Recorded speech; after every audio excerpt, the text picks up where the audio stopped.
I, 31M, am a structural engineer.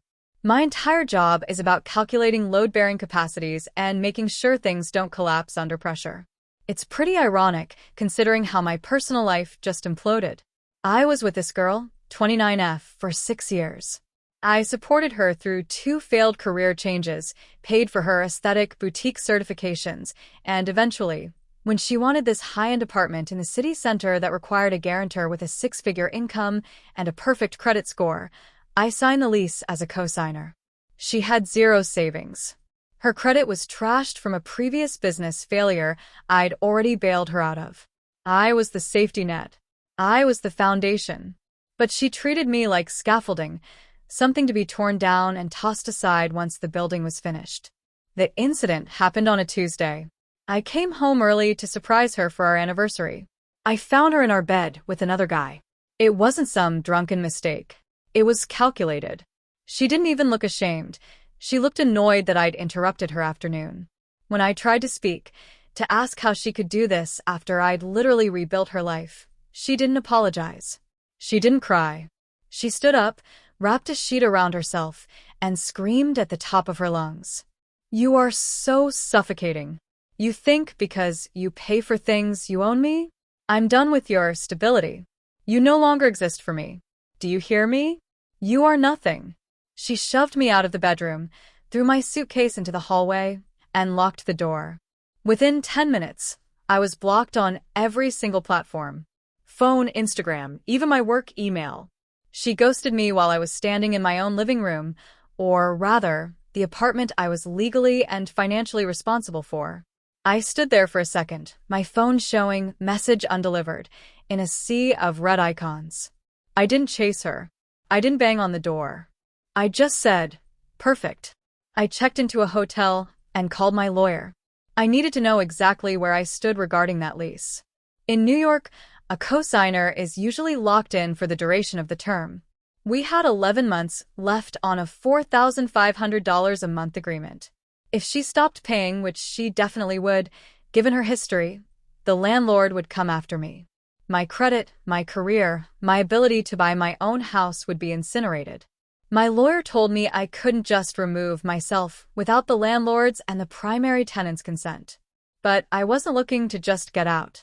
I wanted to ensure that when the bill came due, I wasn't the one holding the check.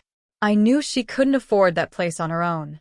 She was relying on the fact that I was too nice to let her get evicted.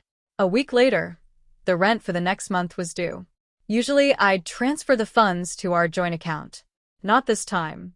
I closed the joint account entirely and moved my funds to a new high-yield savings account she couldn't touch. Then I waited. The first missed call came 3 days after the rent was due. It was from the building manager.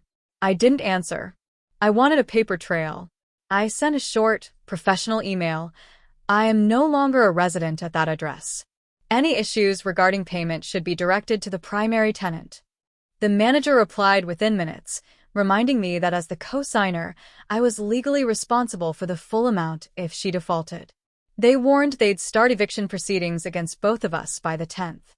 I forwarded that email to her, not through her blocked accounts, but via a physical process server I hired to deliver a formal notice of intent to vacate and indemnity demand to her office.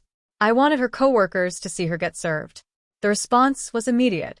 Since she had blocked my number, she used her new boyfriend's phone to call me. I didn't answer. She left a voicemail. Her voice wasn't screaming anymore. It was high-pitched, frantic, and dripping with entitlement. "You need to pay the rent. You signed a contract. If I get evicted, it goes on your record too. You idiot. Pay the damn bill, and maybe I'll think about unblocking you so we can talk like adults." I listened to it twice and didn't reply. I was already moving my chess pieces. I knew something she didn't. The landlord was looking for a reason to clear out the legacy leases in that building for a renovation. My high-rent co-sign lease was holding up their schedule. I called the landlord directly and offered a deal. I told them I knew the tenant was in default and offered to pay a flat exit fee to help them expedite a clean vacancy if they'd release me from all future liabilities. The landlord smelled blood. He knew she couldn't fight an eviction without my money. He agreed to a mutual termination agreement, but it required one thing: the signature of the primary tenant. She, of course, thought she held all the cards. She thought I'd fold because I'm the responsible one. I sat across from the building manager a few days later, who pushed a voluntary surrender of possession across the desk. If both she and I signed it by Friday at 5 p.m., the lease would be terminated. I'd pay a $5,000 fee, and we'd both walk away with our credit scores intact. If not, the eviction process would start Monday morning, a public record that would blackball her from every reputable rental in the city for a decade. I knew she wouldn't sign it. Not because she didn't want out, but because she wanted me to keep paying for her lifestyle while she lived there with the guy she'd replaced me with. The calls started coming from unknown numbers. I finally picked one up on Thursday afternoon. "You're a deadbeat," she hissed. "No, hello. No, I'm sorry. Just pure entitlement. I talked to a lawyer. You're the co-signer. You are legally obligated to pay. If you don't, I'll sue you. You're trying to make me homeless." I told her I was offering her a way out. I'd already signed my part. If she signed by tomorrow, she'd have 30 days to find a new place, and I'd pay the termination fee. She just laughed. "I'm not moving. This is my home. You're going to pay because you're a coward who's afraid of a 600-point credit score. My boyfriend and I are staying. Send the money by tonight, or I'm calling your HR department." I hung up. I had one more trick. I'd realized something while looking through our old files. When we moved in, she had insisted on being the only one on the utility and services accounts because she wanted to build her own history. I had been paying her the money, and she had been paying the bills. But I was the one who had paid the $1,500 security deposit for the electricity, gas, and high-speed fiber internet. Those deposits were in my name, linked to my social security number. I pulled up the utility portal on my phone and clicked Request Service Disconnection. Reason: vacating premises. Date: immediate. If she wanted to stay in her home without paying rent, she could do it in the dark. Monday morning was a heat wave. 98 degrees with insane humidity.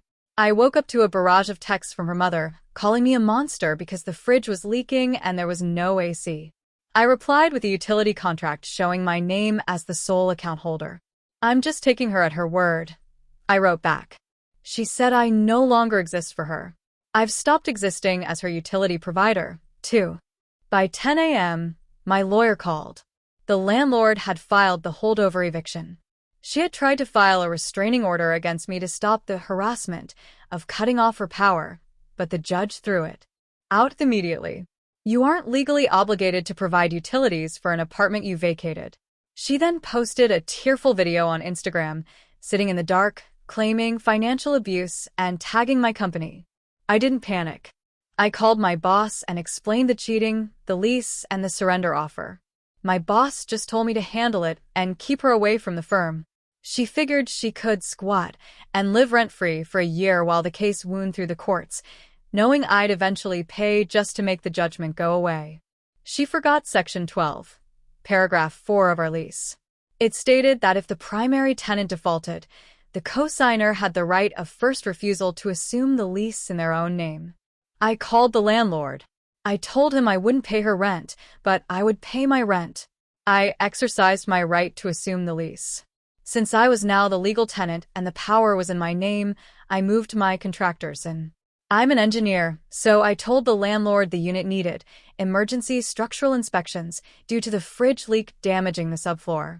I hired a crew of the loudest demolition guys I knew. At 8:01 a.m. Tuesday, they didn't knock. They used my key. The scream she let out was therapeutic. She was in her pajamas with the other guy scurrying into the bathroom. "What are you doing?" she shrieked. "Morning," I said. "Just doing some court-ordered maintenance. These guys need to pull up the floorboards. It's going to be very loud and very dusty for the next 14 days.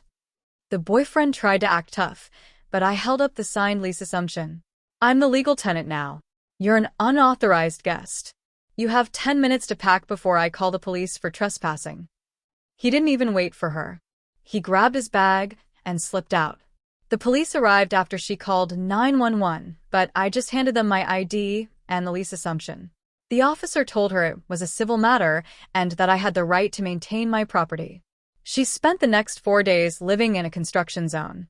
My guys started at 7 a.m. sharp with industrial vacuums and power saws. I watched her on the smart home cameras, which she'd forgotten were linked to my account, sitting on her expensive sofa, covered in drywall dust and crying. On Friday, she finally broke. She sent an unblock request and a text. I'll sign the surrender. Just make the noise stop. I have nowhere to go. I told her it was too late for the surrender because the eviction was already on the docket.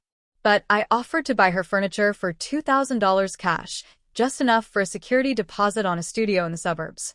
She signed the bill of sale and was out by 6 p.m. I didn't move back in. I used the right to sublet clause to move in a colleague who needed a place. My credit remained a perfect 800. Hers? Between the eviction filing and the debt collectors, I pointed toward her for her old business loan. She won't be signing for so much as a toaster for the next decade. She wanted me to not exist. I just made sure that, financially speaking, she was the one who vanished. If you enjoyed watching this structural collapse, make sure to subscribe. Unlike my ex's credit score, my content only goes up. Would you like me to share the breakdown of how she tried to sue me for the emotional trauma of the power outage, or should I tell you about the time her mom tried to move into my new place?